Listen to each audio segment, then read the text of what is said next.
I mean, he is bad. I mean, this is evil in its purest form. Well, yeah, I mean, it's a word that gets thrown about, but he was a genuine psychopath. You know, there was absolutely no redeeming features about the man, and we're in no way glorifying him. You know, he was an evil, evil man.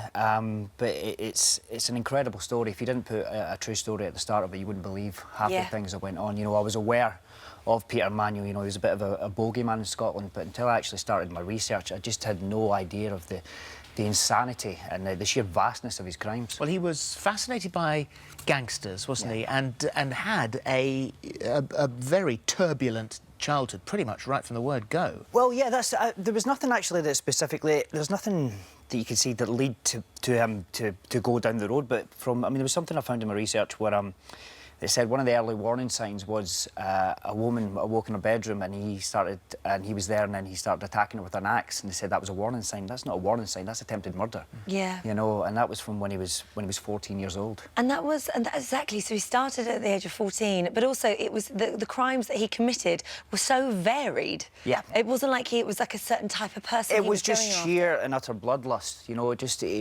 When the urge took him, he had to kill, and I mean, this is probably the wrong word to use, but he didn't discriminate in victims. You know, it was men, women, and children. You know, he slaughtered, and that was one of the reasons they couldn't catch him. There was no pattern to his crimes. You know, it was just whenever the urge came, he went out. And some of the there's a great line in it in the show actually about a family. One of the family killed the Smart family, and it was basically, it seems, just out of sheer convenience because he only had a certain hours. He was being watched by the police, so he snuck out the house when they took a break, and it just seemed to be the closest house possible.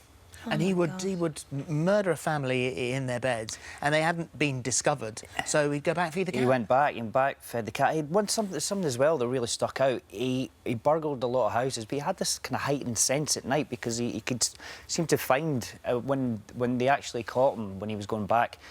He could only, to show some of where he buried one of the victims, he could only go at night. He could only remember his way, where he left her. And he was very vindictive. Like, he'd pour soup, that was his calling card, he'd pour soup on the floor of houses that he'd burgled or where he'd killed people, you know, just as if he was taunting the police. He'd go round to, one of the story follows a detective, Muncie, who actually brought him to justice, but he'd go round to Muncie's house and put birthday cards through the door. And Muncie had two young daughters. The relationship between the two, that was an obsession on Muncie's part. It's a bit of an obsession, and Muncie's early career actually suffered a bit because people they thought sort of Manuel was all mouth and no trousers, but he was the only one who had his number from the off and thought there was more to him, and he was the one who eventually brought him to justice. He was an extremely clever man as well, and there was the case where he abducted and attempted to decapitate a lady, and she got away, went to the police, and eventually got brought to court in 1955, and he represented himself and managed to convince an entire court with jury that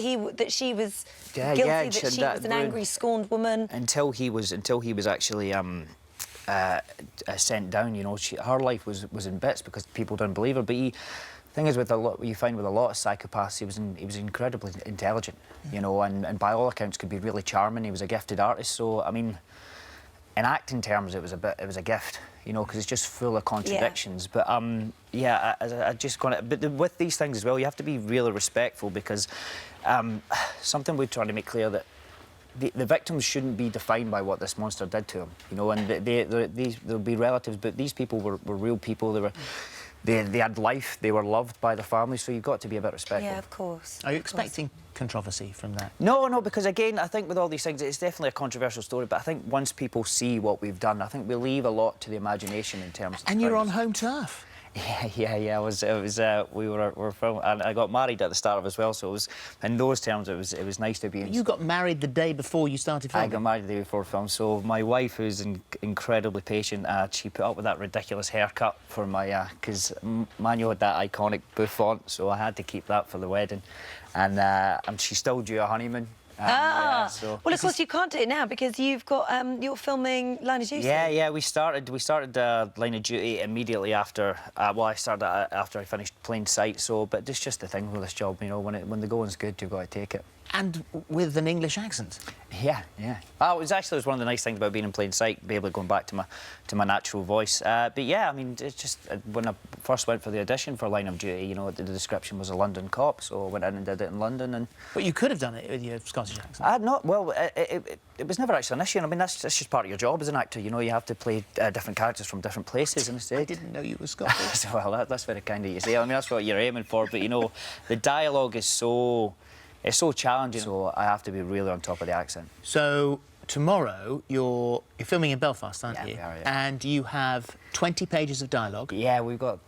Yeah, I'm panicking a bit, to be honest. I mean, it's great. It's been great fun publicising this, but it was my mum's 60th yesterday, so I was up for it. Well, happy birthday to her. Happy birthday to her, and I could also say get well to my dad, because he fell at the party and ended up in hospital. But it wouldn't be a Scottish house party without somebody ended up in hospital. Sign of a good It's always someone goes down our stairs. Yeah, There's always someone. Oh God, someone else is down He's the all right. stairs. So Oh, bless him. Bless him. Good luck with the filming. Thank you. Yes. And learning 20 pages of dialogue in yes, a matter I'm of really hours. looking forward to this. So this is In Plain Sight, Wednesday at 9 o'clock. Thank you very much. No problem. Thank you. If you enjoyed that, there's more of the same right here. And make sure you subscribe so that you never miss the best moments from this morning.